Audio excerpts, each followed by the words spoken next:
हरियाणा चुनाव को लेकर इस वक्त बहुत बड़ी खबर आ रही है कि हरियाणा में दो निर्दलीय विधायकों ने बीजेपी के साथ हाथ मिला लिया है, यानी वो बीजेपी में शामिल हो गए हैं। 48 सीटें इस विधानसभा चुनाव में हरियाणा में बीजेपी ने जीती और दो निर्दलीय विधायक इसके बाद आज बीजेपी में शामिल हो गए हैं। यानी अब उनके शामिल होने के बाद बीजेपी की संख्या, जो विधायकों की संख्या हरियाणा, वो 50 हो गई है। यानी बीजेपी की सरकार अब हरियाणा में लंबे वक्त तक आसानी से चल सकती है, उन्हें कोई दिक्कत नहीं होगी, क्योंकि बहुमत का आंकड़ा जो है वो 46 सीटें बहुमत के लिए चाहिए होती हैं। और ऐसे में अगर बीजेपी के पास 50 सीटें होंगी तो आसानी से बीजेपी सरकार चला सकती है पूरे 5 साल।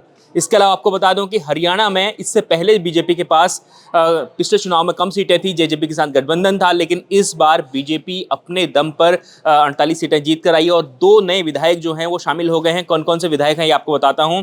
तो हरियाणा में निर्दलीय विधायक जो जीत कर आए थे उसमें से राजेश जून और देवेंद्र कादियान बीजेपी में शामिल हो गए हैं। आज उनको वहां पर हरियाणा में उनको शामिल कर दिया गया है बीजेपी में। ये बहुत बड़ी खबर है बीजेपी के लिए। खासतौर पर आपको याद होगा कि भूपेंद्र सिंह हुड्डा ने निर्दलियों को जुटाने के लिए बहुत मेहनत की थी। चुनाव से पहले ही, लोकसभा चुनाव से पहले ही कई निर्दलीय विधायकों को अपने साथ लेकर आए थे। और इसके अलावा अब इस चुनाव में, यानी 2024 के हरियाणा विधानसभा चुनाव में जो निर्दलीय विधायक जीत कर आए हैं उसमें से दो विधायक जो हैं वो शामिल हो गए हैं भारतीय जनता पार्टी में।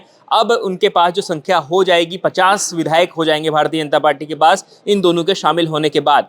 इसके अलावा आपको बता दूं कि बहुत से ऐसे विधायक हैं हरियाणा में, बहुत से ऐसे नेता थे जिन पर नज़र बनाई हुई थी, जो INLD से जीत कर आए हैं, उनमें भी नज़र थी। लेकिन बीजेपी ने अपने ही दम पर बहुमत हासिल कर लिया था, तो उसे ज़रूरत नहीं थी किसी दूसरों की। लेकिन फिर भी ये जो दो निर्दलीय विधायक हैं ये बीजेपी में शामिल हो गए हैं और अब संख्या जो हो गई है वो 50 की हो गई है। इसके अलावा आपको बता दूं कि कांग्रेस ने 37 सीटें हरियाणा में जीती, INLD ने 2 सीटें जीती थी और 3 निर्दलीय जीत कर आए थे हरियाणा में। और तीनों में से 2 निर्दलीय तो शामिल हो गए हैं। अब केवल एक निर्दलीय जो हैं वो इंडिपेंडेंट रहेंगे, बाकी 2 निर्दलीय बीजेपी सरकार में होंगे, यानी बीजेपी में आएंगे तो बीजेपी के साथ वो सरकार में रहेंगे।